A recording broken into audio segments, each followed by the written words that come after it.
the first tool review video of 2020. Today I'll be reviewing the Dewalt angle grinder DCG413B. It's a brushless 20-volt angle grinder that I bought off Amazon. Got it, you won't believe, for like 40 bucks because it was on sale, $25 off because it was the best seller tool, but because I applied for the Amazon card it took off $60. The math all came up to 40 bucks. This tool alone is worth I think 120 something dollars. Don't be surprised if it goes for more, but I got it for 40 bucks and I couldn't pass on the deal, especially if I'm going to start doing all kinds of things like cutting, welding, machining. I already designed, I'm already printing. I'm going to do a bunch of things, and this tool was necessary for me to do these things. I was debating between getting this and the bandsaw, but the bandsaw is almost 3 times as much because I'm only doing brushless now. I was able to save a few bucks by just getting the tool because I've already got batteries. Got a 5-volt battery, 5-amp batteries. I've got 3-amp batteries, 2-amp batteries. I'll probably get 4-amp batteries just to keep the trend. But this is pretty much all I needed to be able to start what I wanted to do. This thing can work as a replacement for a reciprocating saw. It can work as a mini chop saw. I can use it to grind welds. I can use it to cut metal. I can use it to do all kinds of things. And this is a very versatile tool that I needed to add to my toolbox. Just go ahead and open this up. Now, I'm going to just say that I've already opened it because I wanted to play with it, but just for the sake of making the video, I put it back in the box, and I'll just go ahead and open the box up again.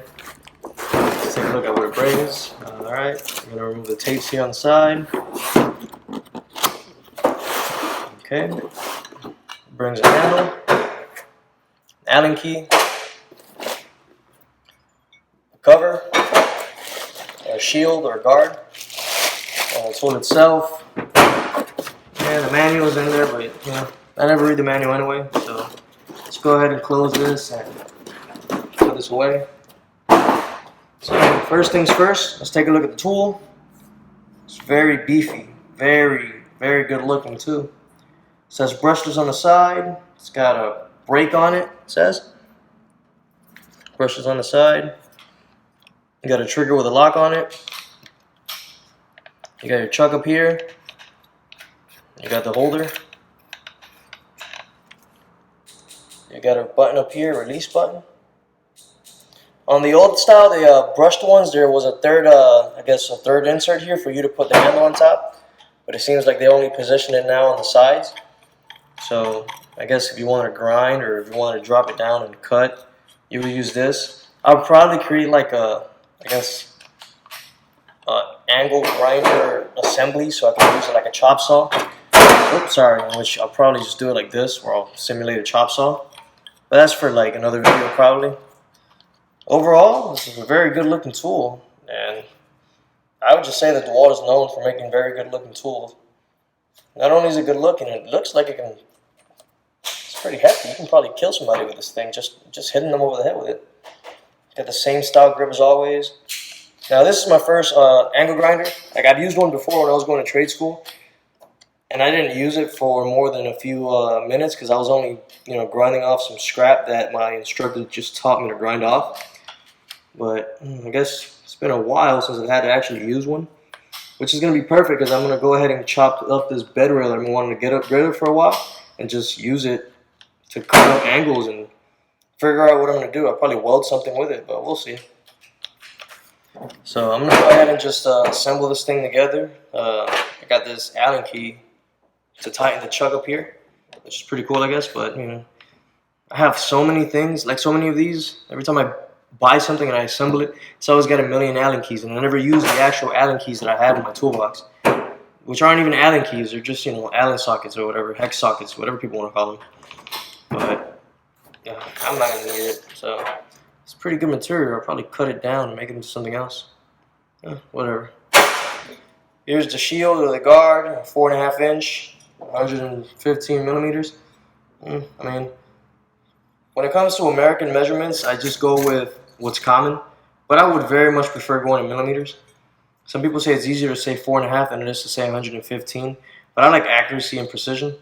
Plus, when I was going to school, all the European cars I worked on were, metric, so I pretty much got used to it. American, I think the only thing I ever messed with on an American car anyway was lug nuts. But other than that, standard, I guess, whatever. America, gotta do what you gotta do. Alright, let's go ahead and put this on. So you have to take off the, I guess the threading, or the top of the actual lock, to be able to put the shield over it. And it's got a little tab that you gotta press for it to lock. Just gotta, you know, couple it because it's got a specific orientation that it goes in. Once you match it, you'll see that it spins, it locks. And in order for you to spin the rotation, you have to change the coupler. So let me show you. Put it there, and now I can rotate it. Oh, that's pretty cool. I didn't even notice I can spin it. I guess it locks there. Press it again, press down, and you can turn the shield. But you can't move it unless you press it down again. But then it locks on the bottom, move it. Specific orientations. Pretty much, you can orient where you want the shield or the sparks to fly. Pretty cool, I guess. You know, first grinder, so I don't really know much about what's the best position for this cover. So I'm just gonna put it together in the best I can. Now I was cruising around the store and I was looking for die grinder cutoff wheels or sanders or whatever I needed to put onto this grinder, but I didn't know what to look for. And me being the person that I am, I wanted to get the best thing I could. Now I asked a lot of people around. They said that, you know, given that the discs are consumables, it doesn't really matter because any brand will have the same effect. It'll be worn down. So I mean, but if you want some mental insurance, you pay a little more money for a brand that you're familiar with. In this case, I would have gotten a Dewalt one, but then I did some research and tried to compare it against the notorious Diablo brand, and it really doesn't. They're no better than the Dewalt would. The Dewalt does its job. Very powerful tool, and an alright blade would be better than an alright tool and a super powerful blade. You want the tool to perform, not the blade. So I feel like if I get a Dewalt one, this would have just done just as good as any other, you know, top tier cutter. But because I was in Lowe's and I was walking around to see what I can look at, I actually happened to come across a couple of these. And I did some research, and one of the reasons why I bought it was because it was 10 bucks. 2 cutoff wheels for 10 bucks. They're advertised to last 100 times longer. And although they're more expensive at first because you're only getting 2, whereas a pack of 50 would probably cost you like 30 or 50, so somewhere around the ballpark where it's cheaper to have a bunch of regular cutters, you'll get this one that'll last longer. And it's also got a diamond cut effect, which if I'm not mistaken is designed to cut longer and better, harder material. So I figure, okay, you know, it won't hurt to get my first cutter, you know, just to experience it. I can lose $10. And it says here it's used for metal, rebar, angle iron, masonry, composite fiberglass, and ceramics. So I figured, okay, you know, what's $10 going to do? If it sucks, it sucks. I'll just go buy another one. But because it was on sale, I ended up buying 2. So, oh man, I left my keys in the room. I'll be right back.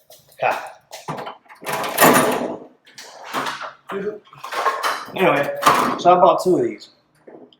So I got 4 cutoff wheels that are designed to last longer. It says here they can last up to 100 times longer, so it'll be less changes.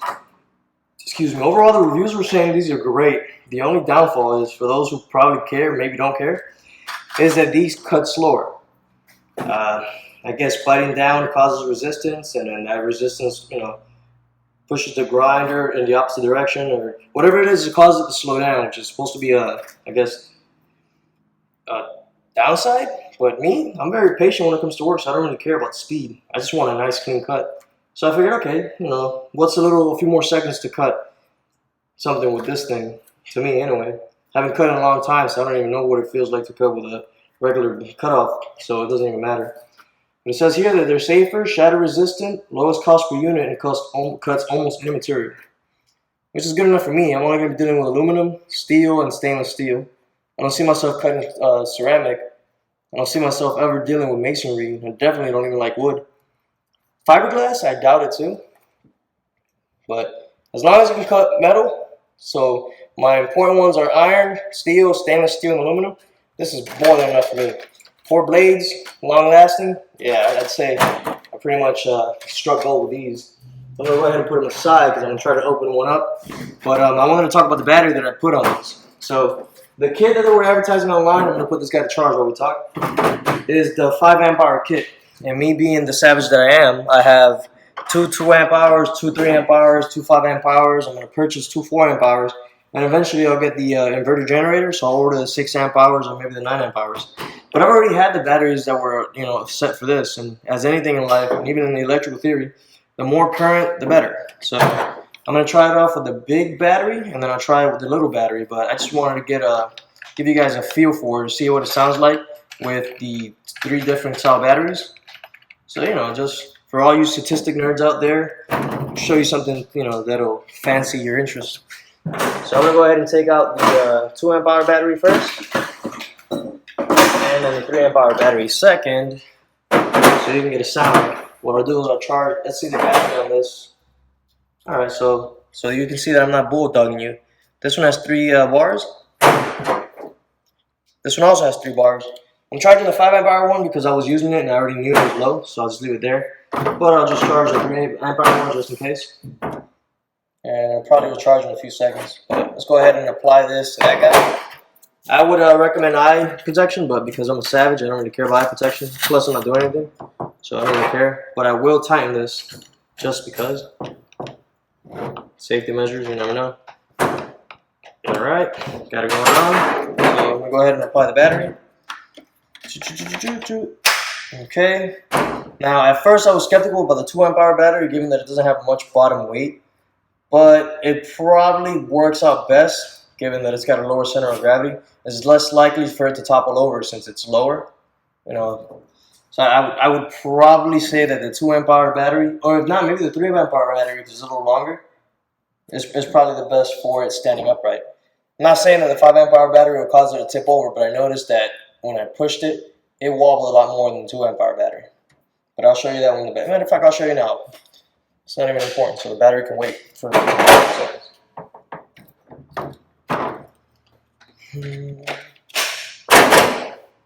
So you probably can't see it, but when I push the 5 amp hour battery, or the one with the 5 amp hour battery on it, I noticed that there's a lot more tendency for it to move forward, meaning that it could topple over easier.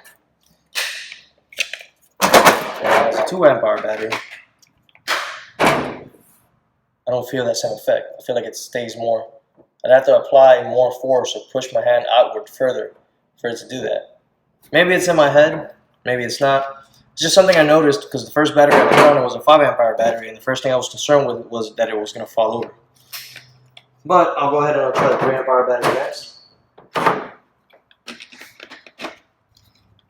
And yeah, just like I suspected. It's less than the 5, but definitely more likely to topple over than the 2. So, I mean, with that, not that it matters, but for those who think that's important, the 2 amp hour battery will give you the most humidity, but it'll also give you the lowest runtime. So, it is what it is. You can also lay it sideways, you can lay it all kinds of ways, and if you don't care, you can just toss it. So, I don't know, I just thought I'd share that with you. So, first thing I'm going to do is go ahead and I'll play I'll run it with a 2 amp hour battery. First, you got to flick the switch down and then hold the trigger. I'm going to go ahead and spin it. Mighty loud. I don't want to make too much noise. My girls are sleeping. I don't want them to wake up. So I'll just, whatever. Alright, so it's got a steady roar. I wouldn't call it a whine. So this thing can only spin up to 9,000 RPMs. So, I mean, I guess for grinding and other purposes, this will be perfect. It's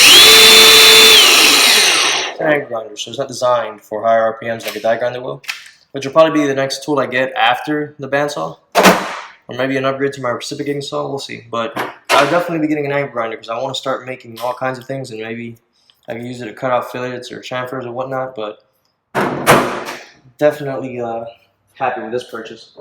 So I'll go ahead and I'll try the 3 amp hour battery. What I'm expecting is more current, therefore more roar, closer to a whine. If I had a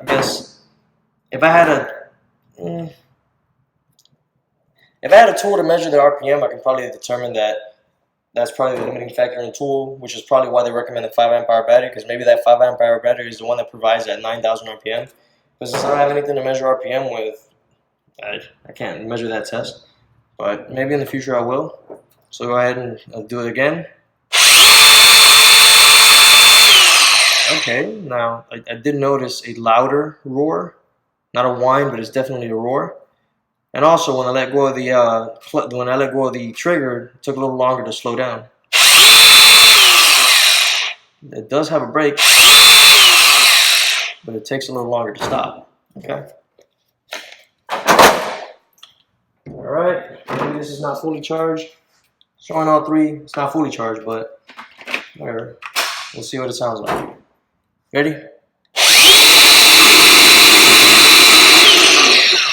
Now it definitely is louder, but I feel like it's being held back. Oh, yep. So it had 3 bars and it dropped down to 2, but I feel like it's being held back. I hear it. I hear the potential. It's just not there. So I'll just finish off saying that definitely the 5 amp hour battery will give you the most whine or cut, and that probably affects speed too. Or maybe not. Maybe the speed is the same, but the torque is not the same. Doesn't make sense. Torque is always opposite of horsepower, so more RPM is always going to give you less torque. But more RPM, higher current, is always going to be a win-win anyway. Which is why most Japanese cars that have higher RPM have a higher horsepower ratio. They're low on torque, but that is usually made up by the horsepower. So I guess, you can't spin a spinning wheel any faster than it's already spun. But it'll definitely take a lot of energy to get it started. So that's that for that test. I'm going to leave these charging while I figure out which bed rail I'm going to cut. So go ahead and do these bad boys here.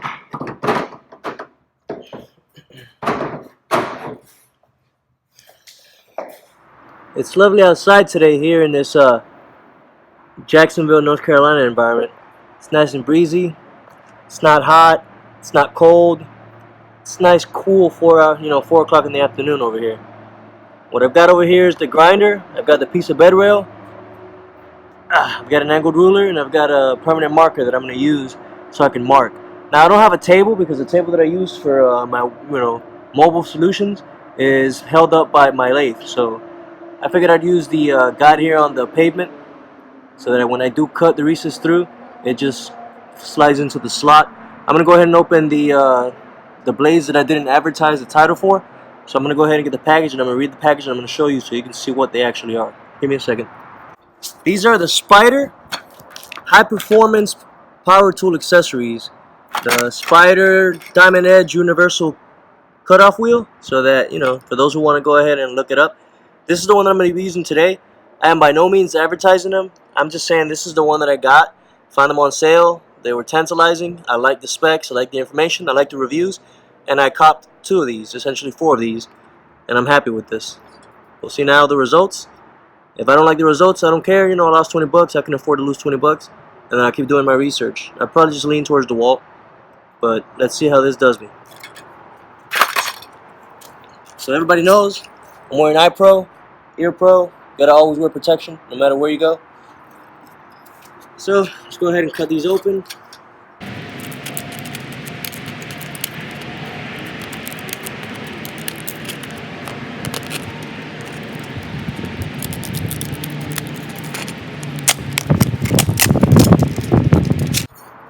Ooh, very attractive, very sleek.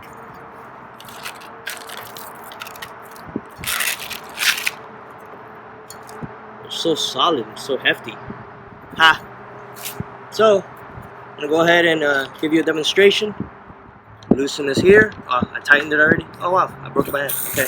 Anyway, put that there. The blade.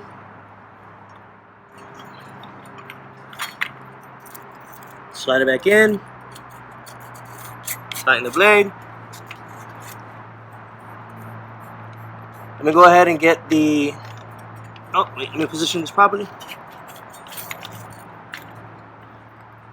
I'll go ahead and get the Allen key so I can lock this down. Make sure I follow it in the groove there. Right there. There you go. Be right back. Okay, here we go. Tighten this guy along the long side so it's nice and torqued. Oof. I'm holding the blade, pretty sturdy. Alright, so given that I'm going to be cutting in that direction, I have to slide the shield towards me.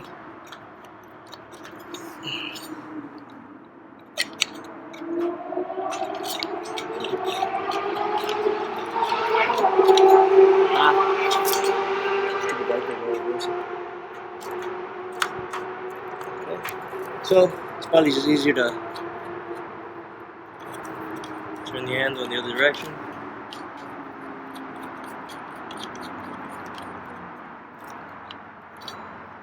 Okay. And take a battery off so I don't kill myself while I adjust the blade. Okay.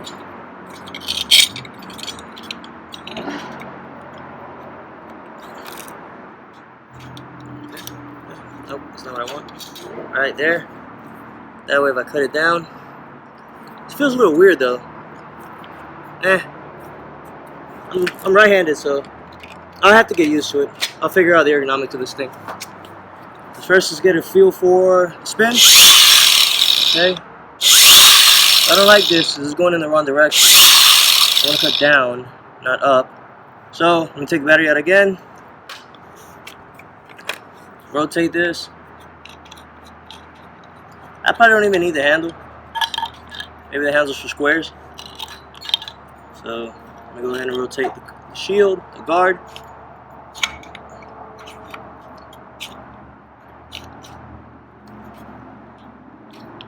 Okay, put the battery on this guy. Much better. I'm going to adjust the shield so I protect my face. It's not letting me. Okay. We'll figure it out. Okay. Okay. Alright, so it's adjustable until it locks. Okay.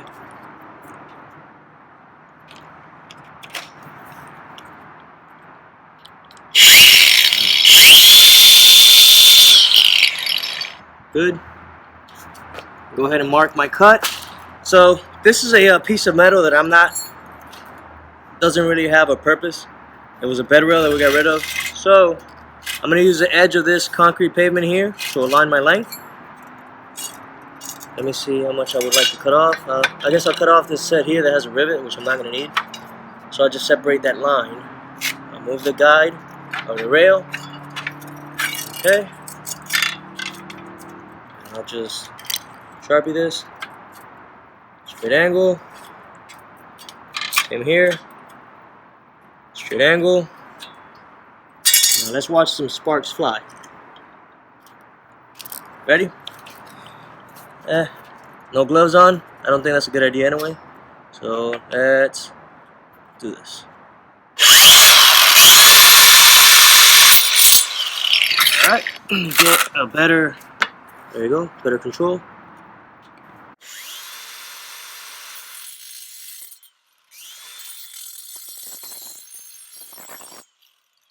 Not bad, super clean.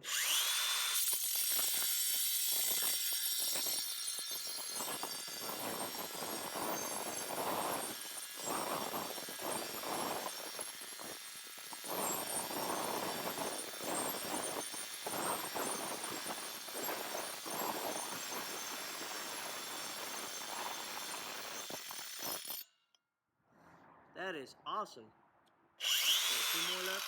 Put the blade in there.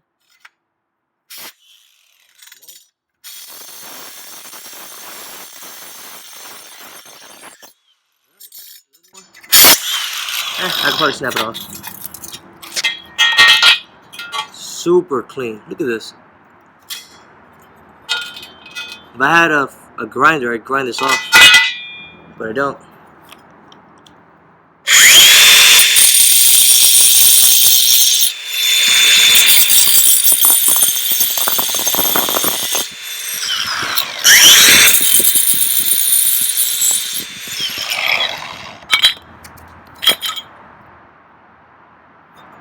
Super clean. So if I had a grinder, a more stable table, or an assembly, I could have cut this clean I see what they were saying about the length. It takes longer to cut, but I think it's worth it. I think it's worth it. Look at the blade, how it looks. Looks fine to me. I think it'll do good. This is gonna come in handy for other stuff I want to do. So, got some useless crap here. I'm gonna use this. Cut another end here, and weld them together. Make a tube. Make something. I don't know. I'm gonna figure something out. But that'll be a later video. This is pretty much the review of the Dewalt. What was it again? DCG413B for bare tool. That's Dewalt DCG413B. Thanks for watching.